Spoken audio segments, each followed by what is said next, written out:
सोचिए, अगर आप कहीं से गुजर रहे हैं लेकिन आप रॉन्ग साइड गुजरने पर मजबूर हैं और हमेशा उस रास्ते पर हादसे का खतरा मंडरा रहा होता है। कुछ ऐसे ही हालात बिना की सोनार टोली मेहंदी बाग फ्लाईओवर परिसर के नागरिकों की है। इस परिसर में स्थित फ्लाईओवर यहाँ के स्थानीय नागरिकों के लिए जी का जंजाल बना हुआ है।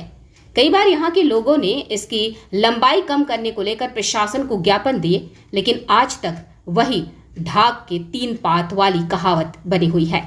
पुलिया के चलते यहाँ अक्सर हादसे होते रहते हैं, लेकिन प्रशासन के कानों में आज तक जूं तक नहीं रेंगी। ऐसे में गुस्साई जनता ने आंदोलन का रास्ता अपनाते हुए शनिवार 14 तारीख को रास्ता रोको आंदोलन छेड़ दी। इस दौरान प्रशासन के खिलाफ जमकर नारेबाजी की गई। स्थानीय लोक प्रतिनिधियों पर भी नागरिकों की समस्याओं को नजरअंदाज करने के आरोप लगाए गए। वहीं नागरिकों ने सीधे तौर पर आगामी स्थानीय निकाय चुनाव का बहिष्कार करने का निर्णय लेते हुए केंद्रीय मंत्री नितिन गडकरी से जल्द समस्या का निवारण करने की अपील की। सरकार और स्थानीय प्रशासन नागपुर के संपूर्ण विकास पर जोर दे रही है, लेकिन यही विकास अगर जनता की समस्याओं की वजह बन जाए तो ऐसे में जनता जाए तो कहां जाए। भले ही नागरिक अपने हक की आवाज उठा रहे हैं, लेकिन क्या प्रशासन उनकी समस्याओं के समाधान के लिए तत्पर है? यह एक बड़ा सवाल है। जब किसी बड़े निर्माण के बाद ऐसी समस्याओं का सामना होता है, तब निर्माण पर ही सवालिया निशान उठने लाजमी है।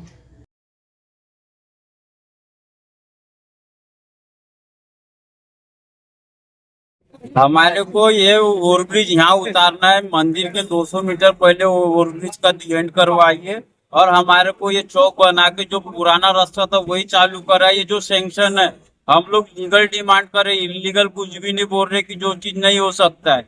बस इतना ही हमारी अपेक्षा है कि ये करिए ताकि बस्ती के लोगों को बस्ती में ही रोजगार मिले। लोगों का, हजारों लोगों का जीवन जीने का इच्छा जागृत है। आज हम इस परिस्थिति में पड़े कि हमको कोई पूछने वाला नहीं है।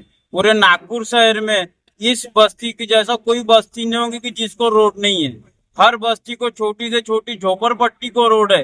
हमारे को स्लम विभाग में डाला गया, पर हमारा वो एरिया पूरा मालिक मौजा है। हम स्लम में नहीं रहते, पर उससे भी बदतर जिंदगी जी रहे।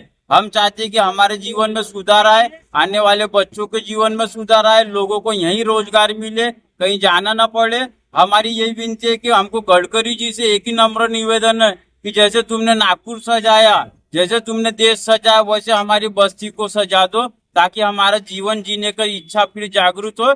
आगे चल के हमारे यहाँ के बच्चों को, हमको यही रोजगार मिले। हमको कहीं जाने की जरूरत नहीं। सिर्फ हमारी इतनी छोटी सी विनती है कि हमारे चौक बना दिया जाए और हमारे को सीधा रास्ता देने की कृपा करें। सर, हमारे बोलने का एक ही उद्देश्य है। मेरा नाम आकाश बघेल है। मैं पिछले 30 साल से नैकी में रह रहा हूँ। मेरा एक ही उद्देश्य है कि ये मेहंदी बाग पुलिया जो यहाँ पे न उतरते हुए कल्याणकारी माता मंदिर के पास में उतारा गया है, समर्पण हॉस्पिटल के पास में, उसका स्लोप बहुत ज़्यादा है। उसके लिए हम विनायकी, मंगलवारी, कालभैरव मंदिर के रहवासी रहने के बाद में, सोनार टोली के रहवासी रहने के बाद में, जोशीपुरे के, ये सारे लोग एकदम त्रस्त हो गए हैं। हमारा उद्देश्य यही है कि यह पुलिया को शॉर्ट किया जाए और आने वाले चौक में जो कल्याणकारी माता मंदिर के सामने में मेहंदी बाग बड़ा जा चौक बना जाए।